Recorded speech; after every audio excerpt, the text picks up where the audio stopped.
এসিটাও চালিয়েছে, শান্তিতে ঘুমোতেও দেবে না। এটা তো হ্যাঁ, কালকে আপনার বাবার সঙ্গে দেখা করতে যাবো। ঘরে এসে অভি বলে, ঝুমকি বলল বলে আপনি পরী হয়ে যাচ্ছেন না।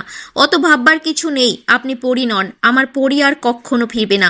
ছুটি তখন বলে, এই পরীর ব্যাপারে আপনি আমাকে কিছু বলবেন? অভি তখন বলে, আমার পার্সোনাল ব্যাপারে ঢোকার অধিকার আপনাকে আমি দিইনি। আমাকে কোনো রকমভাবে বোঝার কোনো দরকার নেই আপনার।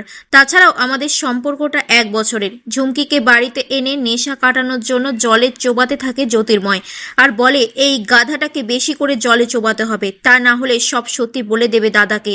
ঝুমকি বলে, আমার এই অবস্থা হলো কি করে? আমি তো ছুটিকে দেখতে চেয়েছিলাম এই অবস্থায়।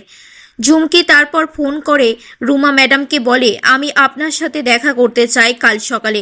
ছুটি অভিকে দেখে আর বলে, যে যখন খুশি আমাকে বকবে, আর ছুটি রাগ করবে না সেটা ভুল ভেবেছে। ছুটির রাগ ভাঙানোর জন্য সরি বলে দিলেই হবে।